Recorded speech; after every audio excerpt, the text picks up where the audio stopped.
intervención de don José Javier Rodríguez Alcaide sobre el tema "La empresa familiar debe cambiar". Es un tema que le interesa o que nos interesa, porque ya saben ustedes que en España las empresas medias y pequeñas forman la mayor parte o una gran parte de la economía española. La economía familiar, la empresa familiar, pues es una parte de esas pequeñas empresas. Precisamente ayer, en una encuesta telefónica, me decían que si yo consideraba que sería perjudicial para Córdoba que se perdiera una empresa industrial. Se trataba de una gran empresa, no evidentemente de una empresa pequeña. Y yo les decía que por supuesto que sí, que Córdoba tiene una economía ahora mismo bastante débil y entonces la pérdida de una empresa pues no perjudica a Córdoba. En ese sentido, por lo tanto, creo que José Javier nos puede indicar los problemas de esta empresa familiar. Ustedes ya pueden plantear en el coloquio las cuestiones que les parezcan oportunas. Precisamente hoy en el diario había un artículo de José Javier sobre los problemas del retiro y la jubilación, si quieren ustedes, del empresario de la economía familiar. Bueno, ese puede ser un punto en el que le preguntemos qué es lo que cree. Bueno, vamos ahora a una exposición breve, para no quitarle tiempo, de su currículum. José Javier Rodríguez Alcaide ha sido profesor catedrático de la Universidad de Córdoba hasta su jubilación. Fue también profesor de ETEA durante bastantes años y al jubilarse fue nombrado por la Universidad de Córdoba catedrático de mérito, que es su situación actual. Ahora bien, como quizás en la universidad hoy en día a veces es difícil aplicar, llevar los conocimientos prácticos, entonces José Javier pensó que podía ser interesante una cátedra en la que él llevara, presentara su experiencia y siempre desde este punto de la economía familiar. Entonces fundó, como director, la cátedra Brasa de Economía Familiar, de la que ha sido director durante 12 años, me parece, y con la que actualmente sigue colaborando. Ha escrito mucho sobre esto. Yo tengo aquí una larga lista de 13, 14 libros, todos dedicados a ese tema de la economía familiar, de la empresa familiar. Bueno, pero aquí no terminan sus escritos. Ha escrito mucho. Entonces su primer libro, si yo no recuerdo mal, fue un libro sobre programación que utilizaron mucho los alumnos de TEA al principio. Luego escribió también un libro de economía de la empresa agraria que tengo dedicado y que lo guardo con mucho cariño. Ha escrito también sobre otros temas, por ejemplo, sobre temas ciudadanos, sobre temas un poco de nostalgia de la Córdoba antigua, y también libros sobre temas políticos. Aparte de esto, ha escrito un montón de artículos, muchos artículos. Participó también en la revista Estudios Regionales, que ya ha cumplido los 100 números, está por encima de los 100 números. Al mismo tiempo, bueno, también ha tenido participaciones en máster universitario, en doctorado, etc. En otro terreno, en el terreno de la investigación, yo creo que principalmente, bueno, pues ha investigado en temas de economía agraria, también de temas sobre la Comunidad Autónoma Andaluza, economía, etc.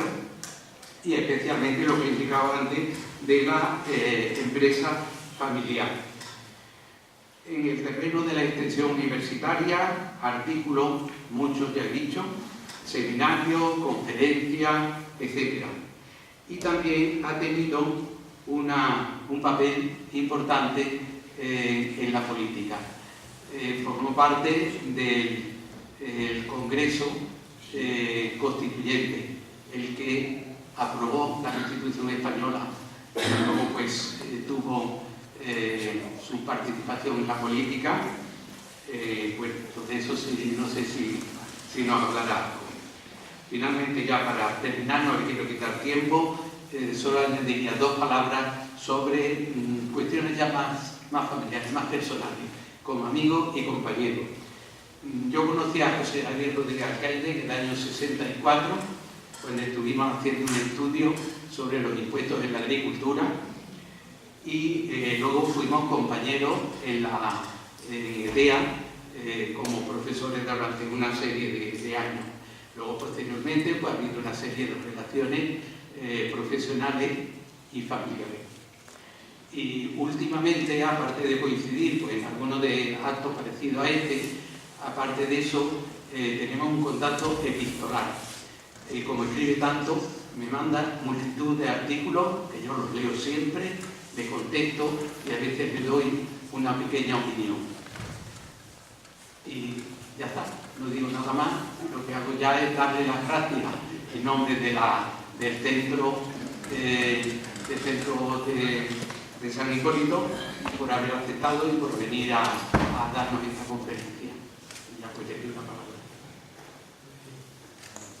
Buenas tardes. Bueno, en primer lugar, Adolfo, gracias por querer introducir el tema y el persona. Me viene el recuerdo del año 64, y el 65, ahí en ese patio, en ese pequeño claustro, donde empezaba, como todas las levaduras que triunfan, pues de manera modesta, ¿no? Ese sitio donde ahora se reúnen algunos mayores, el marginal dice a los seminarios sobre qué le pasa a mi plan, pues se dio el primer y el segundo curso, ¿no? Hasta que nos fuimos a la ubicación actual que tiene la actual Loyola y el principio de Tierra, de la que yo tengo un gran recuerdo. Aunque estaba también en la Universidad de Córdoba ayudaba a ITEA a desarrollarse en aquellos primeros temas, que era una escuela superior de empresarios agrícolas, que es como nació, de lo que es ahora, a la voluntad y vocación por la migración, pues hay mucha diferencia. Tengo buenos recuerdos, he seguido participando por razones ya profesionales y de falta de tiempo, la dejé en el año pues, que fue 72 o 73, pero después he continuado mucho con ITEA, colaborando, y he estado incluso presidiendo una comisión de doctorado en investigación durante un tiempo que me correspondía a la Universidad de Córdoba supervisarla. Así que yo me siento en casa, ¿no? Me siento en casa. En segundo lugar, muchas gracias, porque normalmente que estaríais viendo la televisión y a ver si qué votación hay esta noche, ¿no? Aunque ya lo sabéis, ¿no? Pero bueno, algún morbo puede haber de alguien que quiera ver las cosas que se dicen. Yo sí recuerdo que decíamos menos tonterías en aquella época, cuando desde la UCD fuimos con el Partido Socialista y el Partido Comunista constituyentes y algunos otros más, de la que se dicen ahora, ¿no? Pero creo que la culpa la tenemos nosotros, que hemos sido malos profesores y no hemos enseñado cómo hay que abordar la política de un país. Así que tenemos la culpa, y aunque yo firmé la Constitución y la tengo en casa firmada como padre de la patria, ¿no?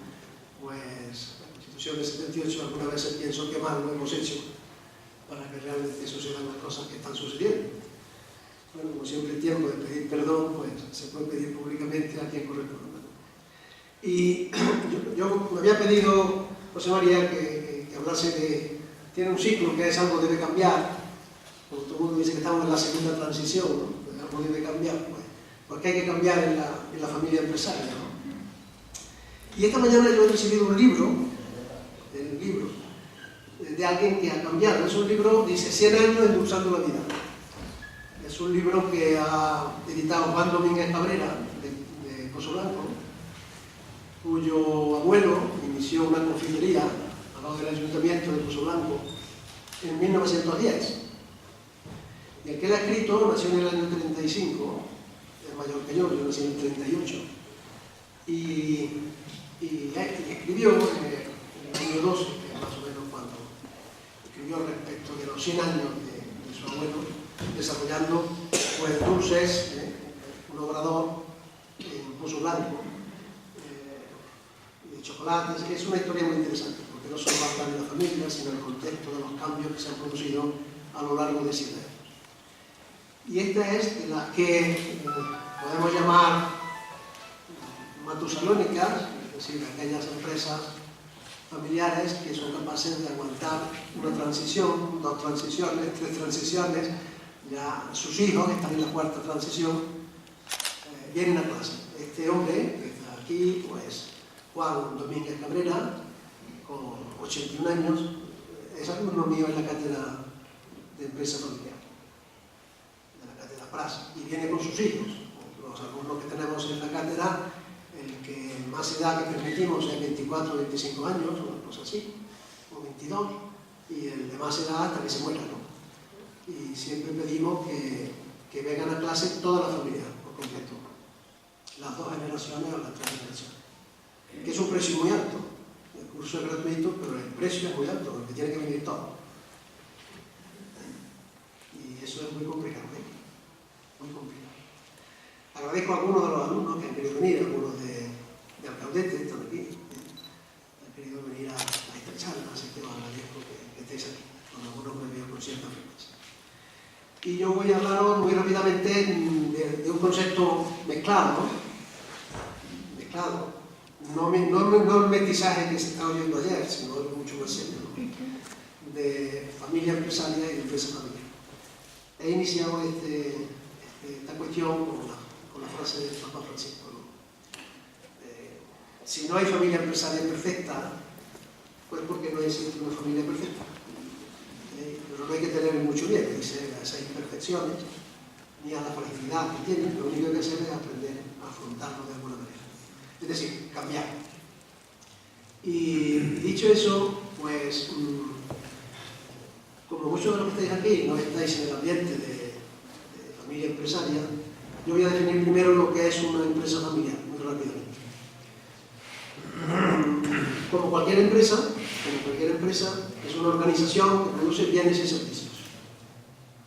Ahora bien, la definición que se ha llegado a dar, porque es un ámbito de estudio muy reciente, empezó en Estados Unidos, muy curioso, en el año 70 y tantos, como consecuencia de que cuando después de la Segunda Guerra Mundial vuelven a Estados Unidos muchísimos de los soldados y comandantes y sargentos, los Estados Unidos tienen que rehabilitar toda su industria y dar una cantidad de dinero a esos soldados o militares o cuadros que vuelven de la guerra en Europa, y se les ayuda para que monten empresas.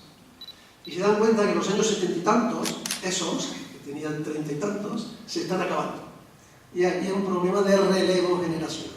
O sea, la sociedad había hecho, norteamericana, tanto esfuerzo de ayudar a esas empresas para la reestructuración del sistema, que por cierto ayudan mucho uno que es doctor honoris causa de la Universidad de Córdoba, ya fallecido, que es el profesor Leontieri, Basilio Leontieri, que estudiaron a través de Leo Danko esa problemática, la problemática del relevo generacional en la familia empresaria, porque no le interesaba al Estado que ese esfuerzo de una generación se perdiera. Y ahí es cuando se empieza a estudiar esta cuestión que hoy inunda las universidades americanas, hay revistas científicas sobre esto, y en España hay 32 cátedras dedicadas a esto.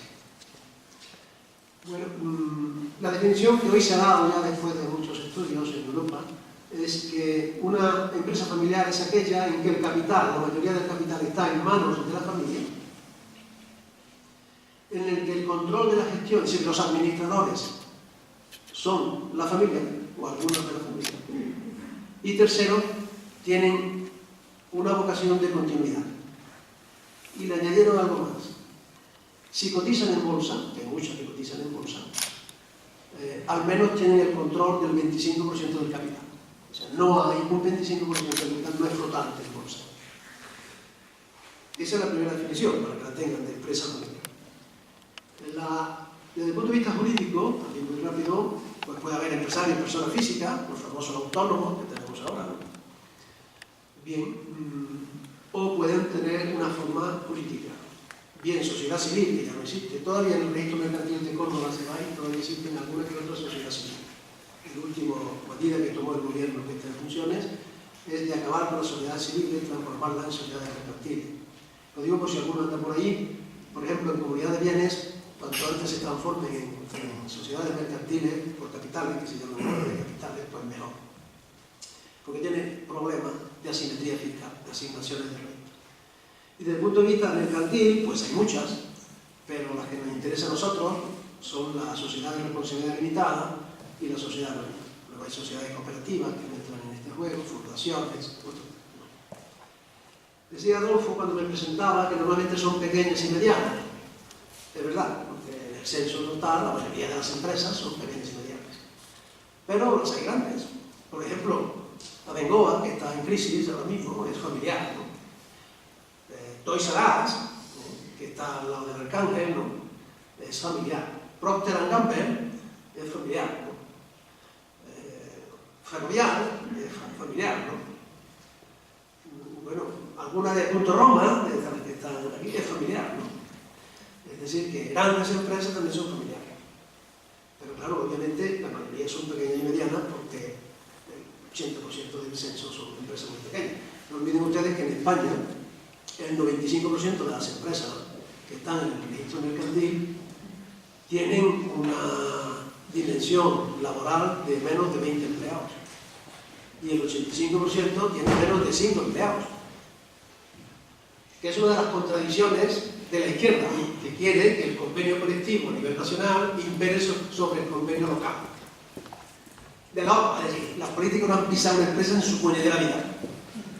Es decir, que los grandes determinen cómo van a ser las relaciones laborales, obviamente de política, las relaciones laborales del pequeño, es decir, del 85% que tiene menos de 5 empleados, de los cuales uno es el padre, otro es la madre, otro es el hijo y dos son los primos, le monten un convenio colectivo a nivel nacional. Mire usted, eso en el año 78 no éramos tan tontos de lo que estaba pasando. Bien, pues, las hay de esta naturaleza, las hay de mercado local, es decir, algunos de los que están aquí tienen un mercado local, que creen ellos que tienen un mercado local. Hay uno que está aquí ahora mismo, que el mercado suyo es internacional, aunque tiene 3 establecimientos al lado de la catedral. ¿Me explico? Pero su mercado es internacional. El 60 o 70% habla inglés, alemán, francés, de los que van a esos sitios. O sea que se puede tener un mercado local, un mercado regional, un mercado nacional o un mercado global. La empresa, por ejemplo, Los Millas, que es cordobesa, de un alumno de TEA, de Juan Carlos Ruano, pues es una empresa global. Es una empresa global. Por lo tanto, ya tienen ustedes más o menos definida la naturaleza. ¿Qué importancia social tiene? Pues muchísima, porque si representan el 75% del censo empresarial de España, si generan el 68% del empleo y el 80% del valor añadido, el valor añadido es el salario, más la seguridad social, más los impuestos, más los beneficios, ese es el valor añadido. Y de esa cantidad, prácticamente el 80% son salarios. Bueno, pues el 80% del valor añadido de la nación lo generan las familias empresarias. Todas de izquierda, por definición, todas de izquierda. Y avanzadas. Y lo son. Lo que no sé es si son de izquierda. Pero son muy importantes. Son muy importantes para lo que voy a decir después. Porque son escuelas nodrizas de emprendedores. El 85% de los nuevos emprendedores nacen de familias empresarias. El 85% en España. En Estados Unidos, el 93%. Nacen de familias empresarias. Luego hay otros emprendedores que nacen de otros sitios, ¿no? Y son escuelas de formación técnica y empresarial, con sus vicios y con sus virtudes, pero son escuelas de formación. Hemos dicho que una de sus características es, para ser definida, la supervivencia, como como Juan, que ya está en la 4ª generación. Pero el problema es que por razones familiares, no por razones de mercado, por razones familiares, por culturas familiares, por el odio, la rivalidad, la envidia, la mala educación, la mala transmisión de valores de padres a hijos, el 66% desaparece de la primera a la segunda generación. Eso es una barbaridad, con lo que cuesta ser una empresa. Y de las que superviven de la segunda generación, el 50% no llega a la tercera. Con lo cual, a la tercera generación, es decir, después de 80 años, o de 70 años, de las 100 primeras empresas que se generaran hace 75, 80 años, solo quedan 17. Pásenle los viejos en Córdoba la cantidad de empresas que tenemos aquí que ya no suenan. Que ya no suenan. Entonces, si en 100 años, en menos, en 80 años, de cada 100, solo quedan 17, eso es un problema económico y social enorme para un país, ¿o no? ¿O no? ¿O es una broma? ¿O es una broma? Y el problema es que estas que caen, no caen por razones de mercado. Caen por razones familiares. Y algunos de ustedes a lo mejor están ya viviendo ese problema.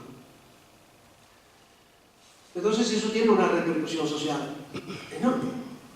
Hay un elevado coste social para la sociedad, porque se pierde mucho empleo. ¿No han visto que ha representado mucho empleo? Porque se pierde mucho valor añadido, porque tendrán que ser sustituidas por otras, pero la sustitución por otras empresas cuesta mucho esfuerzo. Y porque el 95% tiene un tamaño medio de 8 empleados. Y en Córdoba en concreto hay 25.000 empresas familiares mercantiles. En el registro mercantil hay 50 y tantos mil, no están los autónomos, que generan 75.000 empleos, que yo ya pronostico que por razones familiares, porque no se entiende la familia, van a desaparecer al menos 10.000 y 50.000 empleos en el periodo de una hora. De ahí la importancia de este tema en la universidad, en las cátedras, y que se explique en la sociedad. De ahí que yo haya escrito en el Córdoba, por casualidad, ese artículo lo mandé hace tiempo, parece que estaban pensando en que iba yo a dar esta charla, sobre la angustia de un empresario que se jubila a los 65 años. Que yo he convivido mucho con eso. Verdadera angustia. Verdadera angustia. Y si alguno quiere, pues se retorne al periódico de hoy y vea lo que quiero decir yo con eso. Bueno, y ahora vamos a entrar ya en un poco de más materia, porque esta era la introducción. ¿Qué es una familia empresaria? Pues una familia empresaria son 3 ruedas que deberían de rodar y engranadas en un engranaje sincrónico, y que porque no es sincrónico se destroza. Una rueda la de la propiedad, otra rueda la de la empresa y otra rueda la de la familia. Y solo hay un jugador en esta obra de teatro, un actor que es el número 7, que tiene la obligación de conseguir que esas 3 ruedas funcionen sincrónicamente. La rueda de la familia empresaria, los padres, los hijos, los nietos. La rueda de la propiedad, que normalmente el 100% de la familia, en algunas puede que no, por eso aparece ahí el número 2, que no es de la familia, ni está en la empresa. Y que ruede la empresa. Y en ese juego de actores, que hay 1 hasta 7, familiares son 3. Familiares que tengan una gran actividad son 3. El 4, que es un familiar que tiene propiedades de la empresa, es decir, que tiene participaciones de acciones, pero que no trabaja en la empresa. Y que cada vez que llega a final de año pide dividendo. ¿Qué hay de lo mío? Y no se preocupa más que de eso. ¿Qué hay de lo mío? Algunos no, se preocupan también de la empresa. Después hay el 6, que es ese de la familia que se ha colocado en la empresa, pero que no es propietario, pero que piensa ser propietario y que piensa heredar las propiedades de la empresa, es decir, las participaciones. Y después está el 7, que es el que está loco, que es el padre, el fundador, o el hermano o la hermana que lleva la empresa. Ese es el que está loco. Está loco. Porque tiene que atender a la familia, tiene que salvar la propiedad, que tiene sus obligaciones, sus derechos y sus obligaciones, y tiene que echar a la empresa. Es decir, que tiene el hombre o la mujer de las 3 caras. y que tiene que saber hacer convivir esa tensión. Y ese no está esquizofrénico, ese está triesquizofrénico. No tiene trastorno bipolar, tiene trastorno tripolar. Tranquilamente. Y a ese, al 7, es donde van todas las aguantadas. La aguantada de si es él de su mujer o si es la mujer del hombre. Porque está el 1. El 1 es el que está en la familia, ni es propietario, ni trabaja en la empresa, pero le interesan las dos cosas. Puede ser el consorte, puede ser la nuera, puede ser el yerno, puede ser lo que yo llamo el objeto volador no identificado, que está siempre como unos cardón y abejorros dando la vuelta ahí, y es el buen samaritano, el que viene a darte consejos de lo que hay que hacer con esas 3. Esa es la realidad de una familia empresarial. Y se rompe y no llega a la siguiente generación porque es muy difícil poner los 3 círculos caminando sincrónicamente. Y es muy difícil porque el movimiento biológico de los 3 círculos tiene un ritmo de crecimiento asincrónico, diferente. El eje de la familia crece a una velocidad determinada, el eje de la empresa crece a una velocidad determinada, distinta al de la familia, y el eje del a saltos.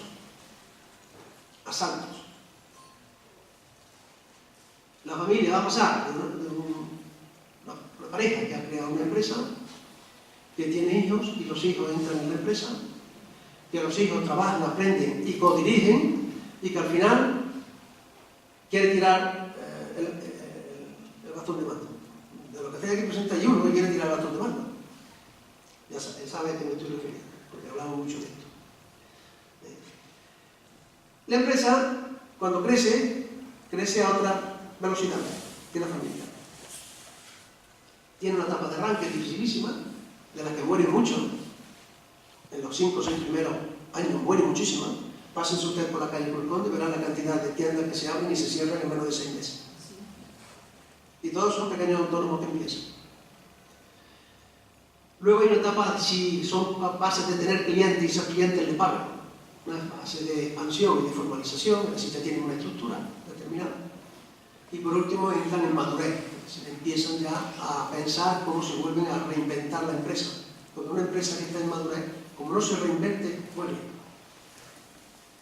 Y luego está la propiedad en otro círculo que crece a otra velocidad, que ese crece a salto, ese crece suele crecer por muerte, por la contingencia de muerte, por herencia, es decir, el propietario controlador o la pareja controladora tiene el 100% y cuando se muere uno y el otro pasa a los hijos y pasa mal porque heredan los que quieren la empresa y los que no quieren la empresa, y eso es un error gravísimo.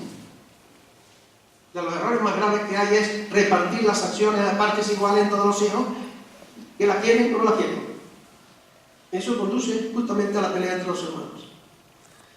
Y la etapa de consorcio de primos. Eso es muy complicado. Este ha durado porque han desaparecido los primos. Tú vas de padre a un hijo, de un hijo a otros hijos, y ahora son 2 hijos. Están conmigo charlando de qué historia les pasa ahora en el futuro. Tienen que pasar. Entonces, como eso evoluciona a lo largo del tiempo, con diferentes ritmos, asincrónicamente, el estratega que tenga que manejar esto es mucho mejor que Rajoy, el señor Sánchez y cualquiera de los que tenemos nosotros aquí ahora delante. Porque tiene que dominar los afectos, las emociones y los intereses. Y son eso. Cada una de esas instituciones se gobierna con criterios diferentes y es muy difícil conectarlos. ¿Cómo mide cada institución de esas el éxito? La familia lo mide por la armonía. La madre dice que no se peleen mis niños, a repartir las acciones a todos iguales. Gravísimo error. El reparto en partes iguales es injusto. Se lo digo a los mayores cuando tengan que repartir. El reparto en partes iguales es injusto y los juristas saben que por eso se hace 3/3 aquí y 4 partes en Cataluña. 1/3 de libre disposición, porque se lo den a los jesuitas, otro 1/3 de mejora, para que mejoren algunos de los hijos, y el otro 1/3 estricta, que se llama, a repartir a partes iguales. Pero uno puede decir cómo reparte eso, no dejarlo posterior. Pero la madre dirá que todo es igual. Con lo cual, la igualdad conduce al desastre. Por eso se produce. En la empresa que va a producir, que va a pedir el padre o el hermano o la hermana que lleve eso, producción eficiente. Y el propietario que va a pedir rentabilidad, o no, dividendo. Pues a ver cómo me conectan ustedes tres cosas tan distintas: armonía familiar, producción y rentabilidad. Y si se refieren al criterio de autoridad, en la familia es igualdad.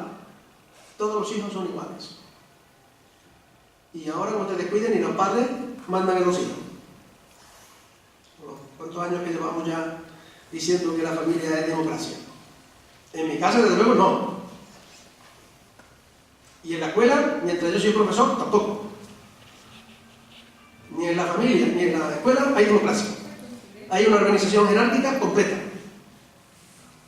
Y lo aprenden los alumnos perfectamente. Cuando yo llegaba a clase en Rabanal les decía: el último que entra soy yo y el primero que sale soy yo. Y como aquí no vienen ustedes alumnos míos obligados, sino que vienen voluntariamente, que no estén de acuerdo, se marchan. Lo aprendieron el primer día. Tardaron un poquito más en llamarme de usted, porque venían del instituto diciéndole de tú al profesor. Y me costó bastante trabajo, pero terminaron llamándome de usted. Pero el problema de la autoridad es que en la familia dicen todos iguales. En la empresa son desiguales, ¿sí o no? Menuda organización jerárquica hay en la empresa. Y en cuanto a la propiedad, pues si tienes más acciones recibes más, y si tienes menos acciones recibes menos.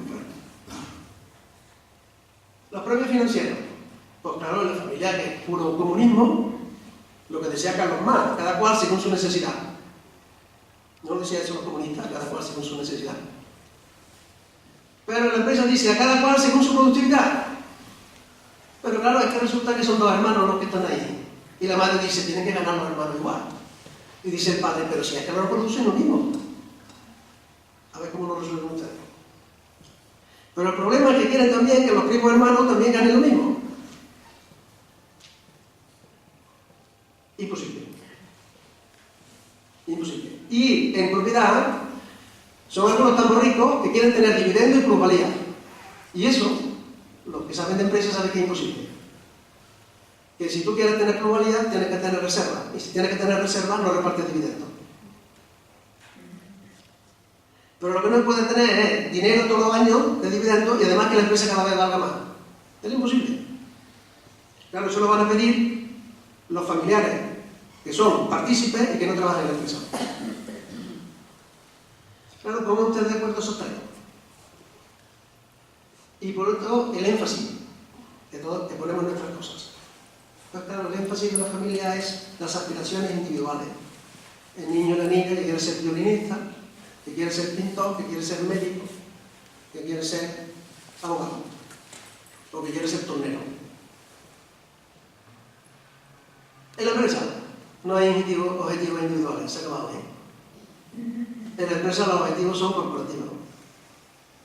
Todos tienen que estar alineados con un solo objetivo. ¿Y la propiedad que va a pedir? Rentabilidad. Claro, fíjense qué complicado, ¿eh? Eso es más difícil que el pacto ciudadano con Pedro Sánchez. Porque aquí juegan los afectos. Aquí juegan los afectos. Y los desafectos. Y hace que la familia se complique. Entonces, ¿qué es lo que tiene que cambiar? Porque ese título de conferencia no tiene que cambiar. Pues tiene que cambiar que esas tres ruedas tienen que tener tres estructuras para que funcionen.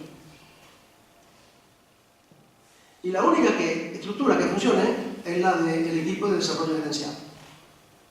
Porque la de estructura de junta de accionistas, puedo decir que no se reúne ni una vez en su vida. Porque casi todos ustedes son administradores únicos. Es decir, que no hace falta junta general.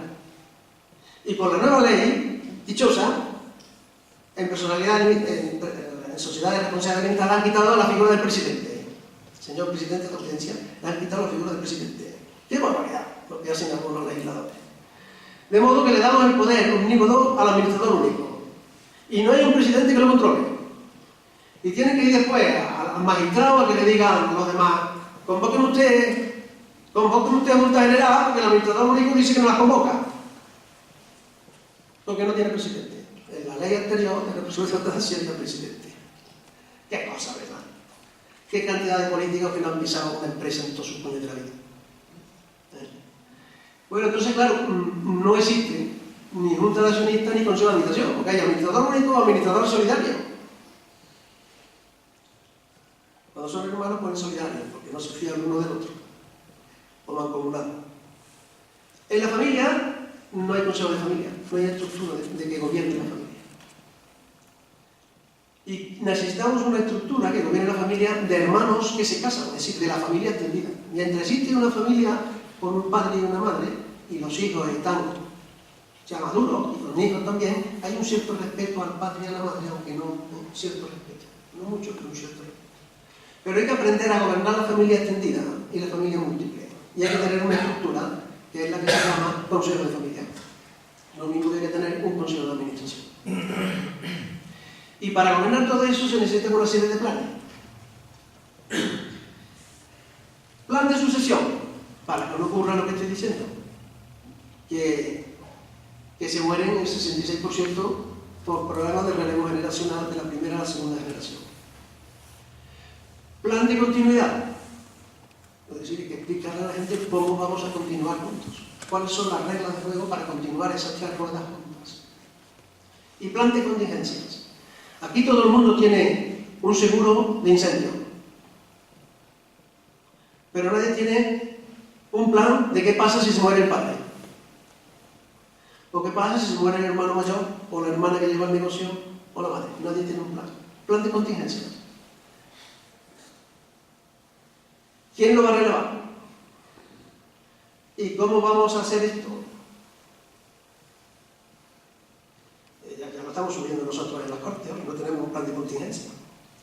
Si hubiéramos tenido segunda vuelta, no teníamos este problema. Y ya hemos tenido 35 años para poner la segunda vuelta. Porque es que a los españoles resulta que vivimos de impulso, pero nunca pensamos en el medio y largo plazo, salvo raras excepciones en el tiempo. Y luego las empresas no suelen tener un plan estratégico. Y ahora un plan estratégico a 3 o 4 años, ya con eso es suficiente. Suelen tener un plan de desarrollo gerencial y un plan de marcha. Entonces, para que eso funcione hay que tener todos esos planes que hay ahí. Y un plan de familia. Es decir, un plan de valores. ¿Cuál es la escala de valores de esa familia para llevar este nivel, este tinglado adelante? Porque sin un plan de valores, sin una escala de valores no es posible. Pero eso necesita recursos de tiempo y de imaginación y de coordinación. Mi experiencia particular es que siempre les digo en clase, tengan ustedes un consejo de administración para que los hijos aprendan a dialogar. Tengan ustedes una asamblea familiar para que la familia empiece a dialogar. ¿Sobre qué? Sobre la empresa. Y tengan ustedes un comité de desarrollo gerencial, un comité ejecutivo, con ejecutivos no familiares, que realmente llevan esto adelante. Y un plan de contingencias. No es la primera vez que algunos de los alumnos de que han pasado por la cátedra se ha muerto, inesperadamente. Y yo en algún caso concreto he tenido que estar con la viuda y con los hijos durante 3 años, yéndole al Consejo de Administración, montando el Consejo de Administración con los empleados, porque los hijos no tenían ni idea de cómo funcionaba el negocio. Y de ellos, que eran 3, 2 trabajaban en la empresa. Después de muchos años, desde el año 60 y tanto en la empresa, pues, alguna experiencia tiene uno ya sobre esto. Para no cansarme más. Pues entonces, ¿qué debe cambiar? Para que perviva, es decir, para que este país no sufra la lacra de esa muerte tan tremenda de empresas familiares, que suponen un coste social y económico para la sociedad enorme, enorme, y que nadie habla de ellas. Observen ustedes que nadie habla prácticamente de la familia empresaria. Y está ahí, es como el bosque, nadie habla de los árboles porque están ahí en el bosque. Pues hay que crear un gobierno para la familia. la asamblea familiar y el consejo de familia, y que se reúne. Hace 2 domingos estuve con una familia en Lucena, en el Hotel Santo Domingo. 7 hermanos, 7 primos hermanos, más 3. La familia completa son 30 y tantos, sumando los 7 hermanos y los primos hermanos. Al final tomaron el acuerdo de que solo uno de cada rama trabajaría en la empresa. Incluso una rama más joven no va a entrar más que otra. Segundo, solo uno sería propietario. Y 3 que había allí, que ya eran propietarios, porque habían muerto el padre, eran sociedades gananciales, y por lo tanto, de la 7ª parte solo habían heredado el 3,5, las 3,5 que corresponde a la 7ª parte. Tenían que vender al hermano, que era hermano en concreto, que se quedaba allí. Ese iba el pacto que iba a empezar y que lo están poniendo. Porque si no, tienen el virus de la destrucción dentro. Y desaparecerá. No le digo el nombre porque es una empresa conocida. Aquí. Hay que crear un gobierno colegiado para que la empresa funcione y por lo tanto hay que firmar un pacto de familia. Un pacto de familia respecto de la empresa. Un protocolo familiar. Algunos de los que están aquí lo tienen firmado y tendrán que renovarlo pronto, porque ya han pasado muchos años, han pasado 10 años, y entonces tendrán que renovarlo. Algunos de los que están aquí también lo tienen firmado, pero no tienen tanta urgencia de renovarlo. Los hijos no se lo han casado, no tienen nietos, y por lo tanto todavía pueden esperar un poquito. Y hay que crear esa constitución familiar, cuyo objetivo es preservar los valores esenciales de la familia empresarial, que es fundamental, y dar continuidad a la empresa. Porque le interesa a toda la nación que la empresa no se destruya, se reinvente y preparar con anticipo el relevo generacional. ¿En qué? ¿En qué? ¿En qué hay que estar preparado? En las contingencias inesperadas. En uno de los pactos que se han firmado, yo induje a que se pusiera una cláusula de derecho de exclusión. Cualquier hijo drogadicto, adicto a cualquier cosa, tenía que vender a los hermanos. Ninguno de la familia creía que eso se iba a dar. Yo, que había hablado con todos ellos, sabía que el hijo menor tenía una adicción enorme. No a la droga, a las tarjetas de crédito. Tenía 20 y tantas tarjetas de crédito. No de débito, de crédito. Con límites entre 2.000 y 3.000 euros. Porque tenía los mejores relojes, los mejores zapatos, los mejores trajes, los mejores caprichos. Llegó la crisis del 2006-2007 y los bancos dijeron y menos mal que habíamos puesto aquello. Porque los hermanos salieron al frente del problema, asumieron los créditos, se quedaron con las empresas del hermano, las participaciones del hermano, justamente el 20%, y se las están pagando a 300 euros cada uno de ellos. Este ya se divorció y su mujer se le fue a Barcelona. Pero en otro, en esa misma familia pusimos que todo aquel que viviera una contingencia como la que voy a decir, de quedar incapacitado totalmente, tuviera el derecho de separarse. Y si no le compraban a los hermanos, le compraban la sociedad. Y sucedió. Nadie esperaba que la cabeza visible de los 5 hermanos tuviera un cáncer de colon, de vejiga, una mala operación quirúrgica y haya quedado totalmente incapacitado,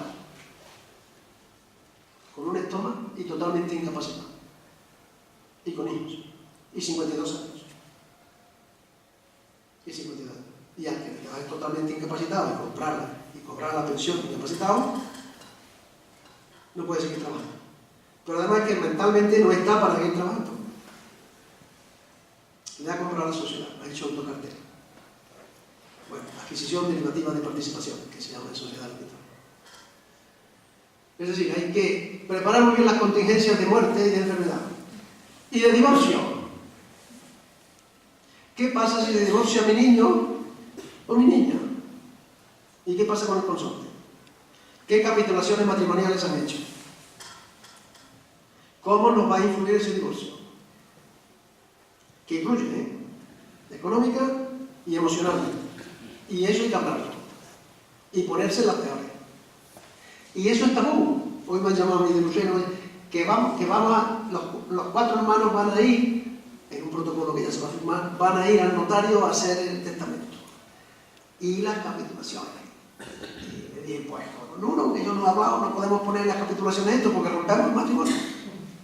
Entonces vamos a dejar una parte de más que haga la sociedad de separación, el régimen económico de separación de bienes, que reconozca ella o él que el piso donde viven es privativo, y ya hablaremos más adelante qué pasa si se divorcian y qué pasa si tienen hijos o no tienen. Y vamos a tocar los testamentos, que ahí sí podemos conseguir que los testamentos, aunque es la voluntad del causante, por lo menos que vayan todos en el mismo sitio, que es que el consorte no toque ni una acción, ni ninguna participación. Que el consorte lo que le corresponda en la cuota viudal se la cobre en dinero, en el piso o en lo que quiera, pero no en participación. Aunque sea un santo. Aunque sea un santo. Entonces esas cuestiones hay que tenerlas muy analizadas. Segundo, ¿cómo se hace el relevo en la gestión? ¿Cómo se hace el relevo en la gestión? Y el gran problema es de padres a hijos, porque los padres no se atreven a decir qué hijo es el que la gestiona.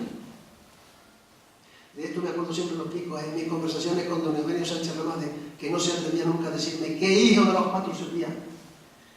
Y yo le decía, yo soy capaz de decirte 4, y tú no eres capaz de decirme 4. Mándame a los 4 y nos averiguaremos entre los 4, conmigo.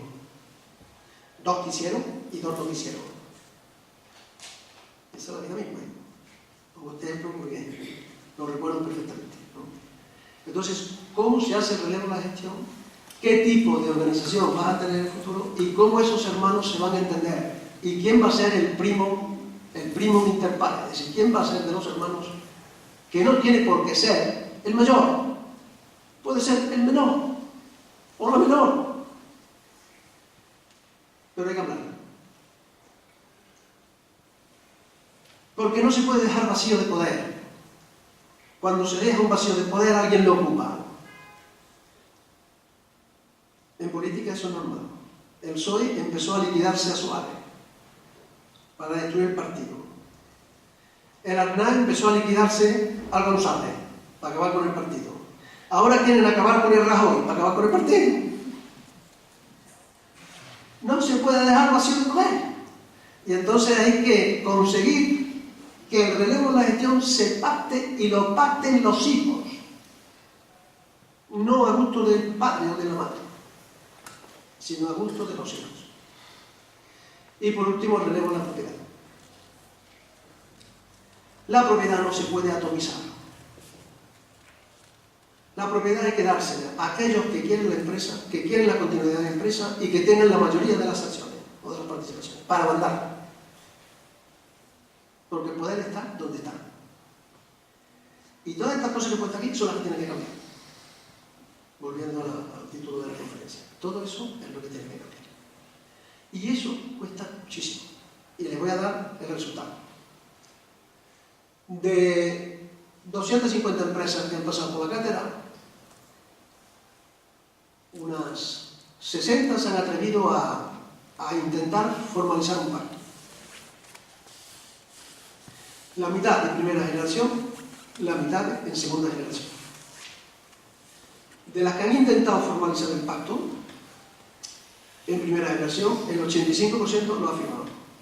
El 15% no, con el borrador delante. Porque hay que firmar compromisos, cuesta mucho trabajo.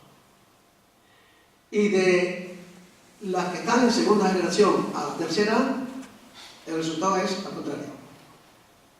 De primos, entre hermanos y primos hermanos, han firmado el 15% y el 85% no. Eso quiere decir que la dificultad que tiene llegar a un pacto entre gente de la misma sangre y de la misma cultura. O sea, que llegar a un pacto entre el PP y Podemos, pues bastante complicado, ¿no? Bastante complicado.